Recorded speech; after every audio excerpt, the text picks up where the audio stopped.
개장 전 꼭 확인해야 할 이슈앤 전략을 통해 확인해 보겠습니다. 오늘 이 시간 야천투자연구소 남인호 소장, 유진투자증권 김용재 이사, LNS홀딩스 김선영 대표와 하이투자증권 이화진 과장과 함께합니다. 네 분 어서 오세요.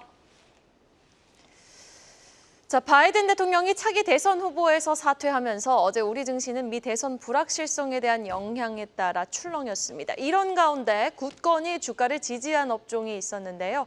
바로 건설, 조선, 기계 등 산업재의 상승이 돋보였습니다. 관련주 상승 배경과 함께 향후 투자 전략 김선영 대표님께 들어보겠습니다. 네, 최근에 미 대선 관련 불확실성과 함께 이제 반도체 고점 논란이 나오고 있습니다. 근데 논란이기 때문에 논란은 논란대로 던져두시면 될 것 같고요. 이렇게 증시가 어려운 가운데 이제 이른바 잘 나가는 종목들이 있어가지고 여러분들이 한번 관심을 가져보실 필요가 있어서 준비해봤습니다. 물론 오늘 다 반등이 나오겠지만 그렇다 하더라도 이제 안 좋을 때 좀 좋았던 기업들 좀 기억해 놓으시면 좋을 것 같아요. 오늘 주인공의 sek터는 이른바 건조기라 부릅니다. 우리나라 이런 거 진짜 잘합니다. 이렇게 줄임말 정말 잘 만드는데 건설, 조선, 기계 등 이제 산업재 이야기입니다. 그래서 일단 이들 종목 중에 조선업종을 중심으로 이제 실제로 실적 향상이 확실히 되는 그런 분위기다라고 나오고 있고 최근에 이제 미국의 이제 부통령으로 차기 부통령으로 이제 트럼프가 지명하고 있는 사람이 이제 우크라이나 재건 등 트럼프 트레이딩 수혜까지 있기 때문에 이거 관심 가져보시면 좋을 것 같은데요. 그간 잘 나왔던 반도체나 자동차나 2차 전지 같은 시총 상위 종목들이 좀 하락을 했지만 이런 산업재들이 좀 좋은 모습을 보여줬습니다. 어제는 일단 반도체 조정 시장과 함께 트럼프 대세론에 따른 순환매 흐름이 나온다라고 좀 보시면 될 것 같아요. 그래서 이런 이제 흐름들이 산업재 종목을 밀어 올렸다는 분석들이 나오고 있는 가운데 일단 건설 쪽 가보면은 이제 JD벤스죠. 어제도 제가 잠깐 설명드렸지만 JD벤스 상원 의원이 우크라이나 전쟁을 끝내겠다는 의지를 명확하게 밝히고 있습니다. 그러면서 우리는 우크라이나 러시아랑 이제 싸움 끝내버리고 우리가 진짜 신경 써야 될 중국에 집중하겠다 이렇게 대놓고 이제 중국을 겨냥하고 있는 그런 멘트들을 하고 있는데 이를 위해서 이제 재건을 수행하는 건설업종 그리고 이를 위해서 필요한 광물을 옮기는 선박에 대한 수요가 증가할 것으로 내다봤습니다. 근데 잘 아시겠지만 선박 쪽은 1분기 때부터 중국이 이제 밀어내기 수출을 하면서 1분기 때부터 이제 상하이 운임 지수가 비수기인데도 불구하고 이제 계속 고점을 찍고 있잖아요. 원래 근데 2분기부터 성수기가 들어가는데 어쨌든 높은 비용이 앞으로 유지가 되면서 이제 관련 기업들이 좀 좋은 모습을 보일 수 있을 것 같습니다. 실적에 대해서. 그리고 또한 미국의 금리 인하 정도에 따라서 리스크 요인인 PF 부실도 좀 완화될 수 있다는 그런 분석들이 나오고 있는 가운데 이것도 좀 좋은 소식이 될 것 같고요. 그리고 또 조선업종 같은 경우는 2000년도 후반에 단군 이래 최대 호황을 누렸던 거 아마 기억하실 겁니다. 그러면서 2010년도 들어서 해양 플랜트 관련 부실 얘기가 나오면서 조금 꺾이기 시작했는데 그 이후에 15년 만에 슈퍼사이클에 들어섰다는 그런 분석들이 나오고 있습니다. 잘 아시겠지만 2000년도에 중국이 엄청난 속도로 성장을 했어요. 그러면서 이제 중국 국내 산업재 시장의 어떤 부활을 이끌었는데 이번에는 세계적으로 AI발 에너지 수요가 늘고 있어서 산업재의 업사이클이 좀 올라갈 것이다라는 그런 내용들이 나오고 있어가지고 이런 업종들 관심 가져보시고 투자해보시면 좋을 것 같습니다. 네, 역시 HD 현대그룹 잘 나가네요. HD 현대 일렉트릭 오늘 또 실적 발표하죠. 산업재 업사이클의 장기 지속 가능성이 전망되는 만큼 정치 이슈에 따른 반짝 상승이 아니라 실적 성장으로 주가를 든든히 지지해주기를 바라겠습니다.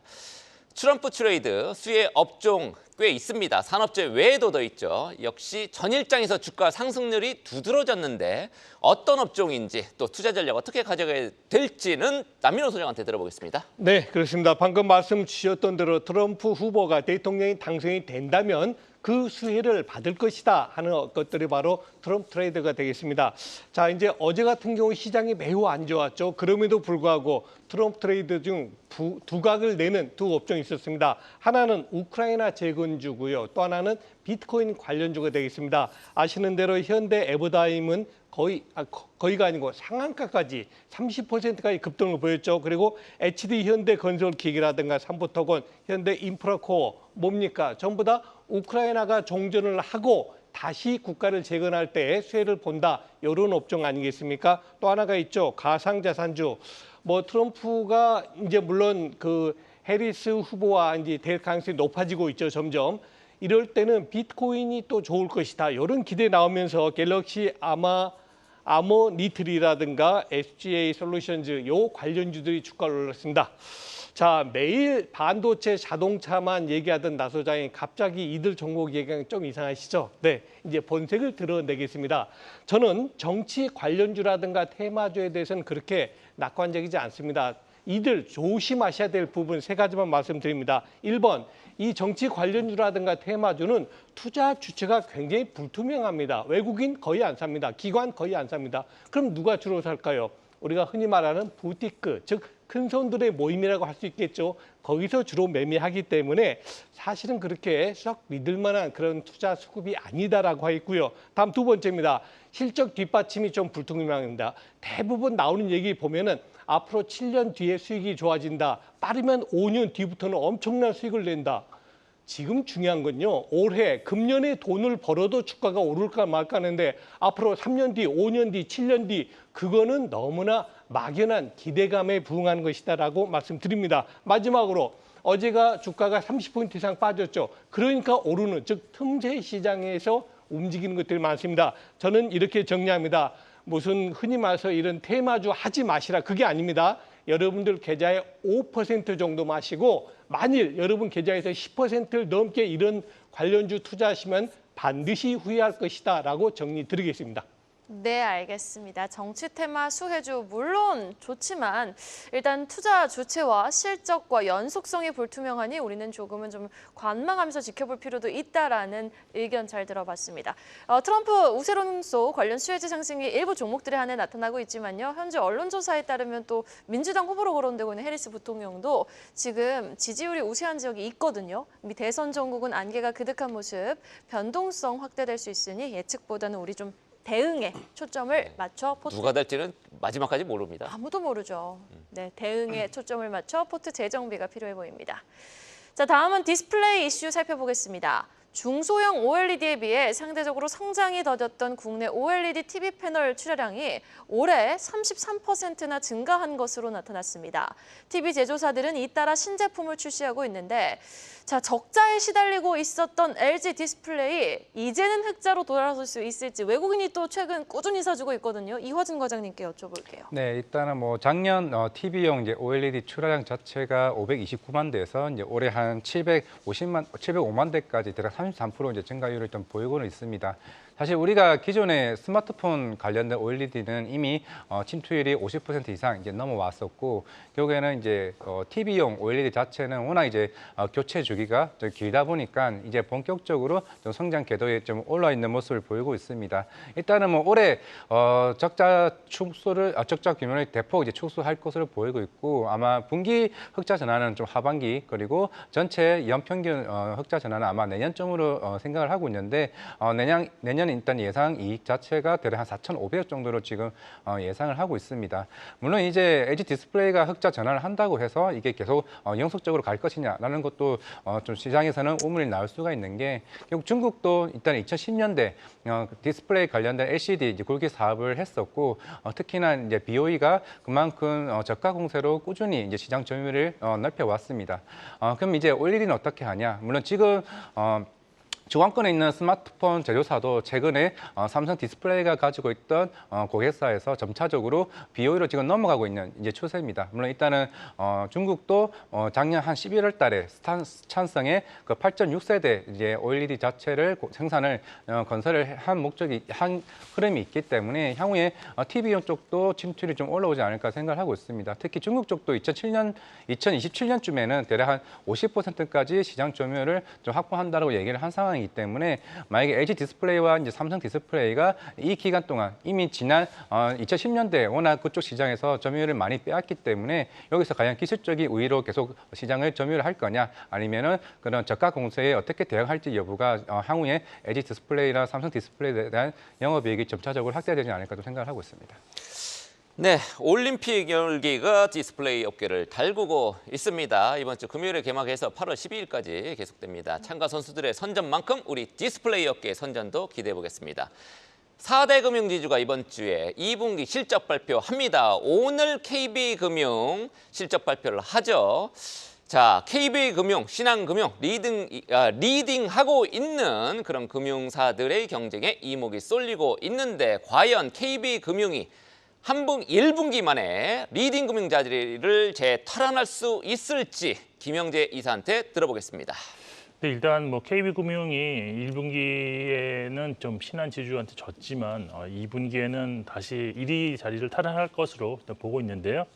가장 큰 요인은 사실 KB금융 같은 경우가 지난 1분기에 실적이 안 좋았던 원인이 홍콩 H지수 관련해서 8,600억 원대의 ELS 비용을 반영을 했었는데 그때 이제 신한금융 같은 경우는 2,700억 정도밖에 반영 안 해서 이제 실적의 1위를 신한 쪽에서 가져갔었지만 이번 2분기에는 1위를 탈환할 것이다. 그 이유가 지금 이제 1분기에 설정했던 관련 충당금이 홍콩 증시가 반등하면서 다시 환입된 것으로 예상되고 있고 여기에 또 부동산 PF 관련해서는 충당금도 예상보다 더 크지 않았다라고 볼 수 있습니다.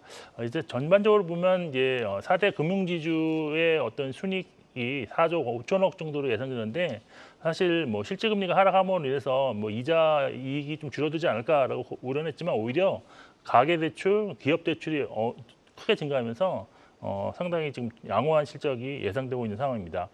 그리고 이제 KB금융 같은 경우는 오늘 실적 발표 이후에 이제 자사주 매입 규모 발표를 지금 예상하고 있는데 지금 최소 3,200억에서 4,000억 규모의 예상을 하고 있는데 이 규모에 따라서 향후 그런 주가 방향성이 결정되지 않을까라고 보고 있습니다.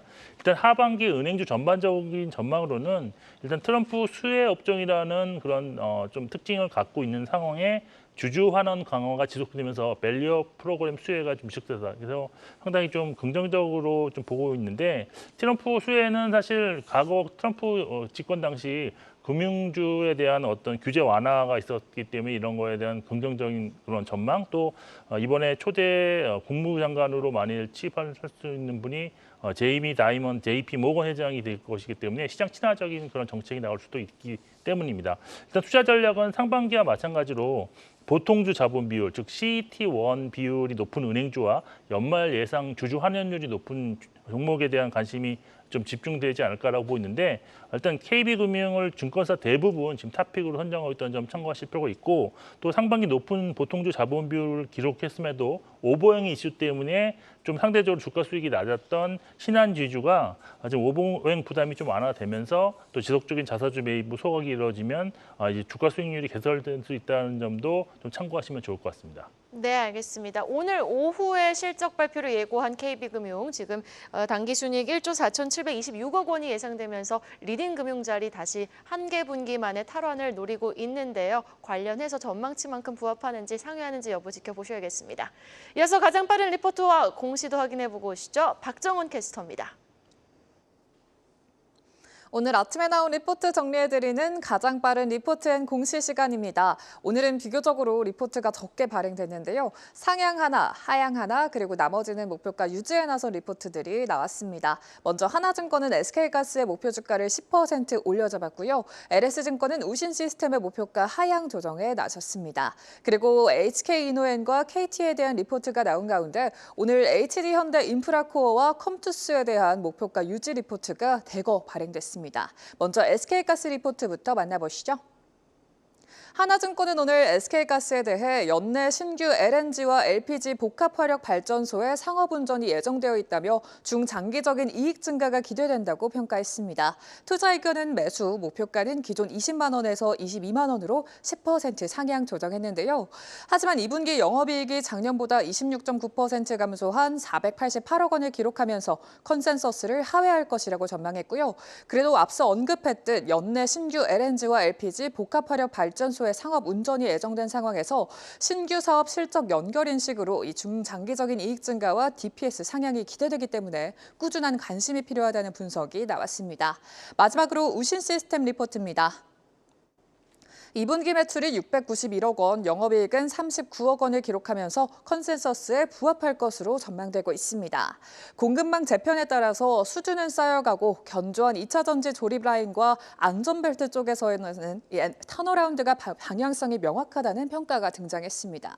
하지만 글로벌 완성차 업체들의 안전벨트 수주가 예상보다 지연됨에 따라서 실적 추정치를 하향 조정했고요. 목표가도 11,000원으로 내려잡은 모습이 포착이 됐습니다. 지금까지 가장 빠른 리포트 앤 공시 박정원이었습니다.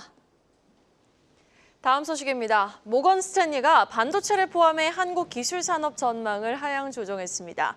추천 종목에서 SK하이닉스를 제외했는데요.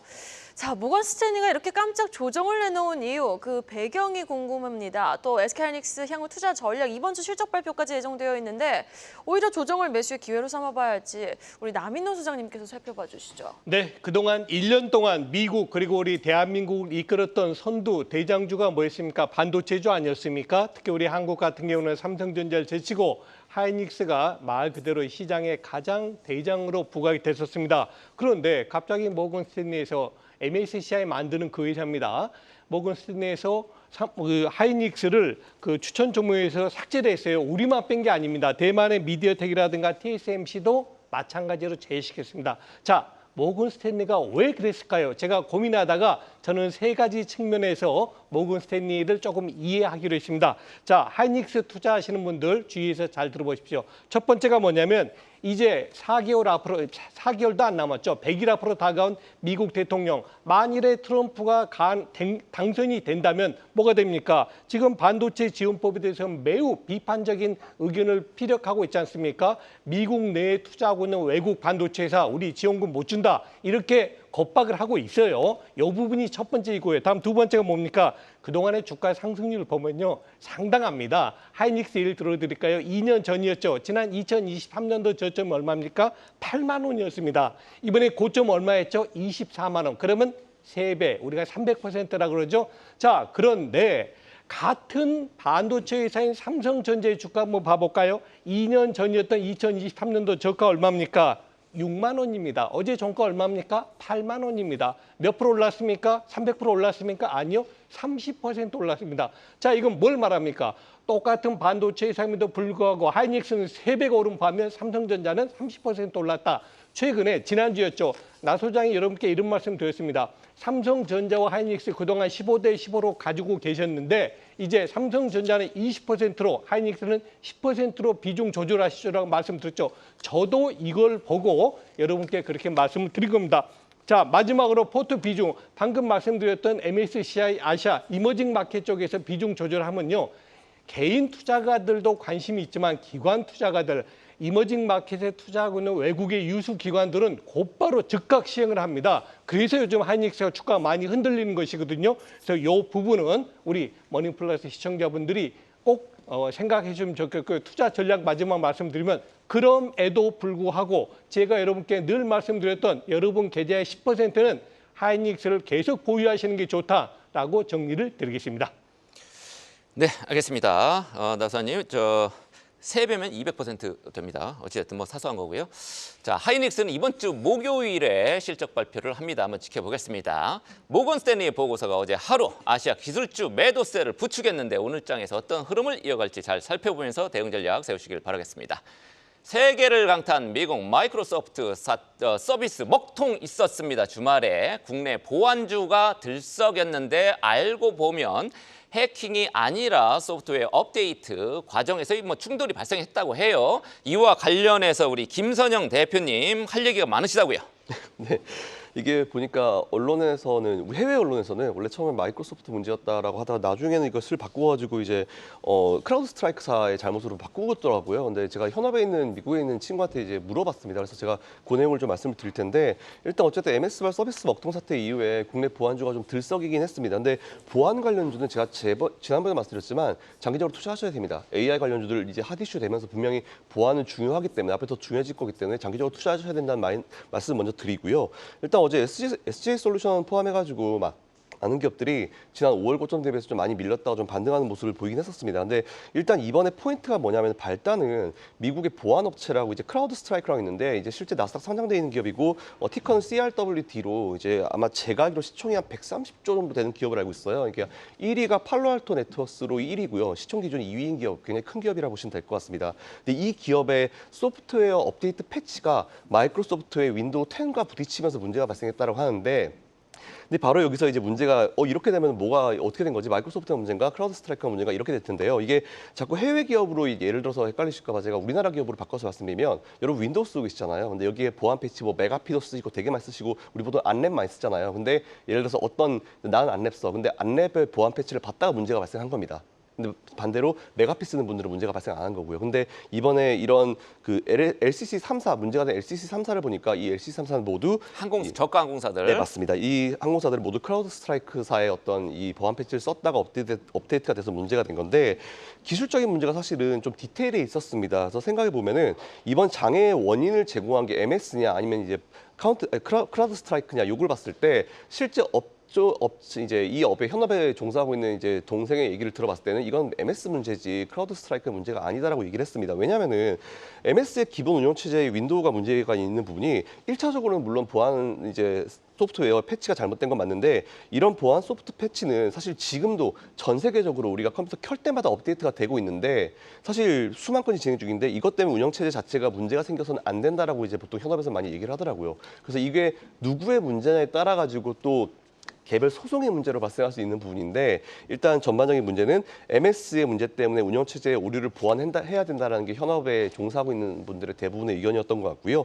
그리고 우리가 이걸 통해서 알아야 될 거는 우리가 컴퓨터 켜면 이제 다 잘 켜지지 않습니까? 아무 문제가 없다라고 완벽하다라고 생각할 수 있는 윈도우도 완벽할 수 없다라는 걸 알려준 굉장히 좋은 예다라는 그런 얘기를 했었습니다. 그래서 보안 관련주들 앞으로 중요할 것 같아요. 그리고 이런 업데이트 패치 관련해서 문제는 사실 지난번에 월가에서도 이런 비슷한 문제가 발생해가지고 이제 그때 시가가 문제가 좀 있었던 거 아시잖아요. 근데 이런 문제가 최근에 좀 자주 발생하고 있는데 이런 게 언제든지 발생할 수 있다는 걸 우리가 좀 감안을 하고 이제 경험치로 좀 쌓으시면 좋을 것 같고요. 앞에서 말씀드린 대로 보안 관련주들은 중장기 투자하셔야 됩니다. 뭐 단기적으로 보실 업종이 절대로 아니다라는 말씀드리고 보안 관련주들 앞으로 쭉 관심 가지시면 좋을 것 같다는 말씀을 마지막으로 드리겠습니다.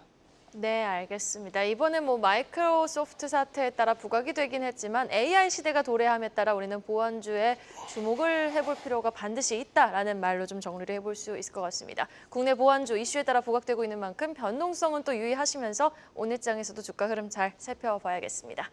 마지막 소식입니다. CJ 대한통운의 2분기 호실적 전망이 나오고 있는데요. 이런 가운데 대형 고객사를 연이어 품으며 톡톡히 효과를 볼 것이라는 기대감도 커지고 있는 상황입니다. 어떤 대형사를 품는 건지 자세한 내용 이화진 과장께서 살펴봐 주시죠. 네, 뭐 올해 초에도 이제 알리익스프레스나 뭐 테무가 국내에 들어오게 되면서 이제 대련 이제 대한통운과 이제 본격적인 계약을 한 이후에 주가가 많이 올랐다가 지금 많은 이제 조정세를 좀 보이고는 있습니다. 대부분 이제 택배사들 같은 경우가 영업이익률이 한 3%에서 4% 정도 수준에 있는 상황이고, 이번에 알리익스프레스 이제 물류사인 차이냐우와 재계약에 성공을 했습니다. 물론 시장에서는 이 물류의 한 50% 정도를 좀 예상을 했었는데 대략 이제 80%까지 물류를 좀 담당하고 있을 것으로 보이고 있기 때문에 일단은 알리익스프레스에 관련된 향후 택배에 관련된 물류에 따라서 좀 반등이 나오지 않을까 생각을 하고는 있습니다만은 또 추가적으로 뭐 제주 삼다수 그리고 신세계 계열의 지마켓, 스마트 배송과 같이 이런 대형 고객사들을 좀 품에 앉으면서 뭐 하반기 때 실적 개선세가 조금 기대를 할 수가 있으나 최근에 이제 흐름 자체가 우리나라 같은 경우도 이제 코로나 때 이제 택배 가격도 올라오고 물동량도 워낙 이제 많았으니까 실적이 크게 개선이 되었었는데 올해 같은 경우는 특히 내수가 크게 부진되고 있고 거기다가 택배 가격까지 좀 빠지다 보니까 실적에 대한 부분들이 좀 컨센보다 조금 많이 하향된 추세입니다. 최근에 증권사 리포트도 계속 꾸준하게 밸류에이션 하향 리포트가 나왔던 만큼 좀 2분기 실적은 좀 견조하게 나올 수는 있으나 일단은 시장 자체에 대한 분위기가 좋지 않은 점을 좀 말씀을 드리겠습니다. 신세계 이커머스 계약을 맺었는데도 불구하고 주가가 지지부진하더라고요. 어쨌든 CJ 대한통운 호재들이 많으니까 계속 지켜봐야 되겠습니다. 자, 마지막으로 오늘 개장 전 체크 포인트 어떤 것들이 있는지 김영재 이사님 전해주시죠. 네, 일단 새벽 마감한 뉴욕 증시에서 기술주와 반도체주 반등이 나타났는데요. 필라델피아 반도체 지수가 4% 급등했고 엔비디아 4.7%, 테스라 5.1% 등 기술주들의 반등이 나타났습니다. 특히 엔비디아가 이제 중국 시장을 겨냥한 새로운 AI 칩을 개발 중인 보도가 나오면서 AI 반도체 중심 향상이 나타났다는 점, 그리고 테슬라 같은 경우는 인간형 로봇 옵티머스를 내년부터 공장에 투입하고 내후년에는 뭐 판매한다 이런 얘기가 나오면서 5% 상승했다는 점에서 국내 로봇 관련주도 좀 관심 가지면 좋을 것 같고, 또 이제 골드만삭스가 네이버 웹툰을 보유한 웹툰 엔터테인먼트가 200% 상승할 수 있다는 그런 내용을 나오면서 16.9% 상승했습니다. 그래서 국내 웹툰 관련주 움직임도 좀 관심 있게 보시면 될 것 같습니다. 그리고 이제 23일 이더리움 현물 ETF가 미국에서 출시되는데 이제 이것이 이제 가상시장의 자산 시장의 상승 동력으로 작용할 수 있다는 분석이 있기 때문에 국내 관련주들 변동성 확대 가능성이 있고, 또 본격적인 실적 시즌을 맞이해서 국내 KB금융, HD 현대일렉트릭 실적을 발표합니다. 시간의 특징주로는 영일만 시초 확정에 따라서 중소형 철강주 상승이 나타났다는 점 참고하실 필요가 있고, 그리고 이제 어제 하락은 재건 테마와 보안주 테마 종목들이 시간에서 하락했다는 점 참고하시면 좋을 것 같습니다. 네, 이렇게 네 분과 함께 개장 전 전략 이야기 나눠봤습니다. 오늘 말씀 고맙습니다. 계속해서 다양한 경제 이슈를 알고 싶다면 구독과 좋아요, 알림 설정 부탁드립니다. AI 캐스터 권미정이었습니다.